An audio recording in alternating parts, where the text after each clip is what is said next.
I guess we'll ask about the art play right before the half.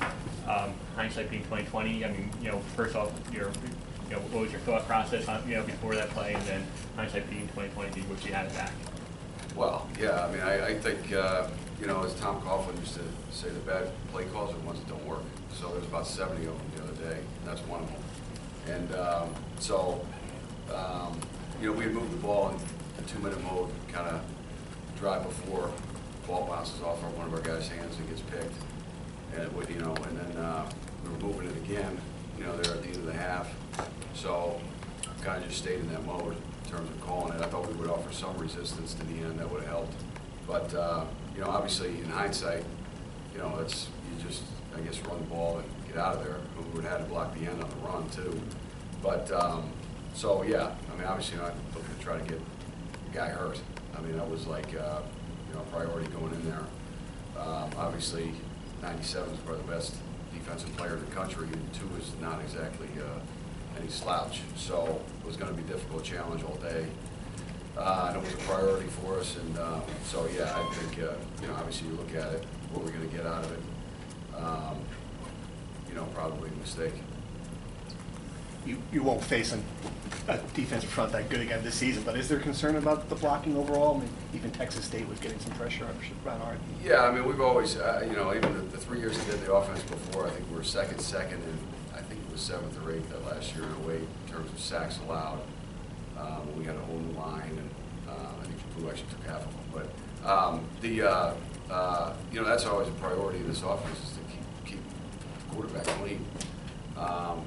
I think things have changed even in that time in terms of the quality of pass rushers, especially in this conference. I mean, I don't think the guys at Michigan or the guys that come in, there's going to be a lot more challenges. And these guys have some junior college guys they have cranked up in the last couple of weeks to go just scream off the edge and rush the passer. So it's a big job for the tackles, the backs, the tight ends, whoever we involve in terms of trying to get a piece of those guys and help.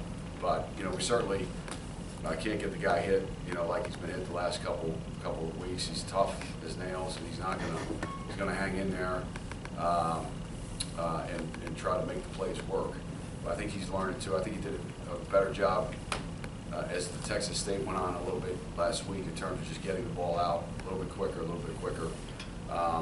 But you sometimes get hit. It might not be a sack, but it might be a hit. So I mean, certainly it's a priority. Always in this offense, it's certainly kind of pointed out as we assess, during the week of practice, and then on Mondays or Sundays after the game, with everybody in here, who is getting the job done and who isn't. What we need to do as a staff to kind of try to keep Art cleaner as we go through the season. 2 games in, what is your assessment of your wide receiver?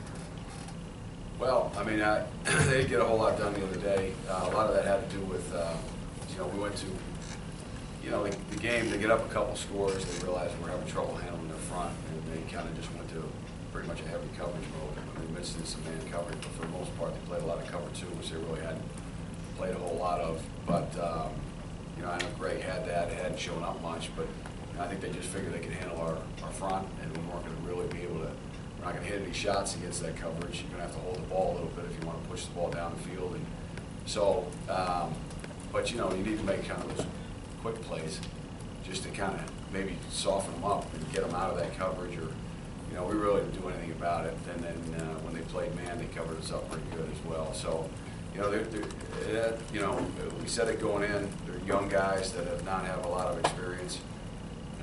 It's certainly, I don't think for lack of effort, certainly not for unless there's a good wide receiver coach I've ever been around in terms of these guys have made giant strides from when I got here till now. But we got a ways to go. I mean, until we make some plays in games to have some confidence and feel like we can do it when the lights are on, then everybody's going to keep questioning it. So but we have to keep giving them opportunities. I mean, this day and age, it's what the football is.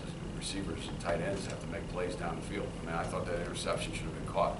I mean, real football, that's a 20-yard gain, and you're up there with a chance to score. And which at that point was like monumental. I mean, in that game. So the guys have to make the best of their opportunities, and we'll keep trying to try to spring them loose as best we can. I guess going back to the blocking, a lot of times you guys can call on other guys to block those so one-on-one, and I understand your line is so deep. In your scheme, I mean, is it, do you try to roll help to guys like that, or is it just the point where they have so many guys you can't really help everybody? Well, you know, we had, you know, right out the gate, you know, Mike had an issue, we tried to run a wide zone, we get blown back. They had no, I mean, one of the coaches after the game, I'm looking up on the first play of the game, we got nobody out there, we're about to go for 20 yards, and we lose 5. That's when I kind of knew this might be a long day, because there's one guy that blows the gap. So, you know, there's a couple guys that, you know, it wasn't just one guy, it certainly was both ends, for sure, that you would have to help with. And again, they go to coverage mode, and you want to keep 7 guys in the block 4, you know, then you're holding the ball again, and, you know, so, you know, we try to mix it up. You know, certainly everybody in this scheme, we're maxing it up on them. Really, that should end up being 3-on-2 back there, but that's not how it worked out. And then I just got away from that scheme and I figured I didn't do a good enough job of coaching it. And, you know, we used to do that in the past before. You load it up back there and you just cut the field in half, and here's the route. You know, Raheem was breaking outside the defense, and we got to throw it and get hit. But we didn't bounce back and really execute it the way we wanted it to be executed. So I just moved on from that, and obviously didn't do a good enough job of getting it taught. I think there was a couple times that you know, Jerome did a good job of chipping at times. Once on 97, once on 11, I think was in there. I think once on 2. So you know, you got to, you know, at some point you have to play ball, because you know, if you want to, we didn't go empty. You know, we didn't do some of the things we normally would do in a game like that. We kept guys, you know, at least for presence, and we tried to bunch it up. But you know, if you try to double chip on every play, you know, first of all, the hard thing is for tackles sometimes to assure you that you're getting a chip, because if the guy's in a protection responsibility, then you don't know for sure you're getting it. So now if you short set the guy and the guy has to block the blitzer, then he doesn't get you. You know, so there's a lot that goes into it. And I think, you know, as we expand kind of, or get more used to playing in the system, I think we can make it a little bit easier for the guys to quickly read and get out and chip. But, you know, I don't know that we're there yet. With Art only being a freshman, how much do you need to see him do on the field this week, and not just get mental reps where you'd be comfortable for him starting? I think he'd be, you know, I really trust the guy. You know, I think he's a smart guy, but I don't think anytime you don't practice, I think you worry about anybody. I do. I think general rule of thumb, if a guy doesn't practice, and I don't know what, you know, I don't know what it'll be. I really don't, you know, right now for Tuesday, rep-wise and everything, I think we're good to go, but I don't know. Coach knows better than that. I think he talked about it in here. But I think you certainly wouldn't want to go the whole week and play and just say, okay, here you go, because they are a little bit unique in their scheme. They present some different challenges than we've had in the first couple of weeks. So like every week it seems like he's seen a new scheme. This is one as well. So you know, Art's one of the guys I think needs to physically do it. And, you know, not that that's a, you know, I think he can draw it and tell you exactly what it is, but I think he needs to go out and do it. And so, you know, we just have to be smart about if there's some limitations as we go through the week, what did he actually run in practice, or what has he been improved enough on through camp and so forth that he can do, and kind of paring the game plan down as we go through the week. This is Art's first adversity, first injury, first loss. I mean, when you encountered him on Sunday or Monday, did he say anything to you that made you say, okay, the kid's going to be okay? Or was it you know, the biggest disappointment for him is that he couldn't finish the game. You know, and he wanted to finish. It was really as much us as, I mean, he wanted to finish that game in the worst way. And I mean, he's as tough a guy and as unflappable a guy as I've been around. I mean, that could have been played out in the park down here by the river. I don't think he didn't really get fazed by any of the pageantry or whatever it was, the crowd, the competition. I didn't see any flinch at all, and it wasn't going well, and it was just like another, you know, the guy is focused and tough, and so you know, that was sort of his biggest, you know, obviously the performance in the game, but his biggest disappointment was he didn't finish the game. He didn't get a chance to kind of do anything about the first half. And I think going forward, I think the guy's just able to turn the page quickly. Maybe that's good. As young as he is, he just, you know, here we go, Kansas. That seems to be more of his attitude. What do you see from Kansas? I know they averaged 16.5 points allowed. I think they forced a lot of turnovers the first 2 weeks of the season. Yeah, well, they're really living off the turnovers, and usually that's what, they say they happen in bunches. They got 4 picks in the second half last week against Central Michigan in a game that was kind of back and forth before then. Obviously, as in any game, you can't give them any opportunities. I think, we have to be sound in what we're doing. They play extremely hard. They're kind of feeling pretty good about giving them a lot of credit because a lot of people were on them, and then the AD comes out during the week, and then usually you don't know how that's going to affect your team, but clearly they rallied around their head coach and their coaches and their players and the program, all that, and put up a great performance up at Central. So they are a little bit unusual in terms of what they do defensively, which causes you, some schematic advantages for them. Causes you to kind of have to make sure you ID everybody correctly and get everybody on the right page. And they play hard. I mean, they play incredibly hard. I mean, Billy Miller is there working with the defense. He's been around forever. I think we went against them back at Arizona State in the Insight Bowl. But he's been a guy that's been running defenses for a long time. So they have a good scheme, and they're unique about what they do. And you have to get everybody on the same page at every play, because every play could be a blitz, every play could be a drop 8, it could be a cover. They all kind of look the same. So you have to make some quick decisions as you go through for a quarterback, as you go through who plays out. Two more questions.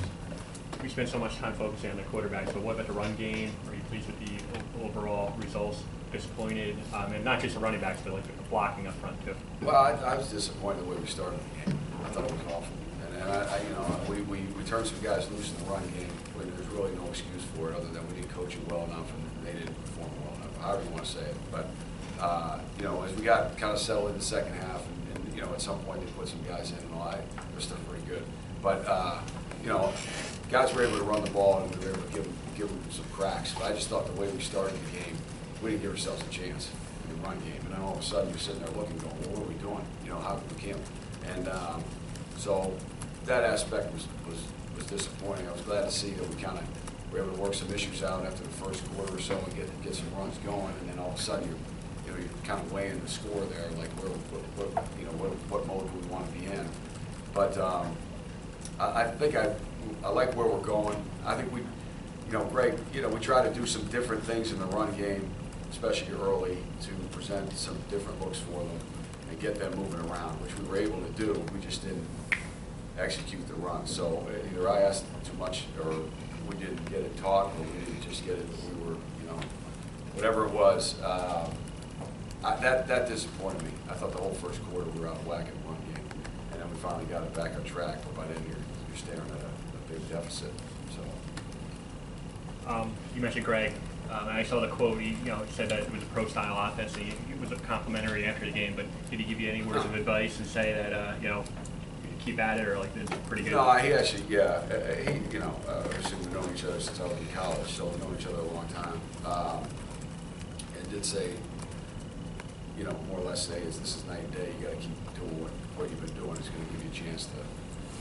It gave us a ton of problems. And you watch how many guys were moving on every snap, and they don't like to be doing that. And they can't really dig in. It helped, supposedly give us a chance, but we didn't. I was just disappointed what I told him. I said I just was disappointed we didn't. We looked like we didn't practice in the first quarter, the first half. I mean, I was like, it's just some of the stuff was maddening, and but at least going forward, it was educational for me. I think to know, okay, can handle this much, I guess. Expect, I don't know. It was I didn't expect that. I expected we'd come out and get on them quick, not get on them. I thought we would at least cover our guys up, give Raheem a chance. I thought John ran really well. I mean, John was one guy that I don't think John would care if we were playing the Green Bay Packers. I mean, he just lines up and plays football. He's a tough kid. He's been experienced. He's around. I mean, he showed up, obviously, in that game as a tough guy that runs the ball. But, yeah, I think he was really complimentary about that. And, when you're sitting there looking at whatever, 3 points and 10 yards or whatever we got, it didn't exactly sound great. But, you watch on tape some things that we kind of created. advantage-wise, you can see where we had a chance, we just didn't do anything about it, so. Thanks, Coach. Okay, thanks, guys. Thank you, Coach. Thanks.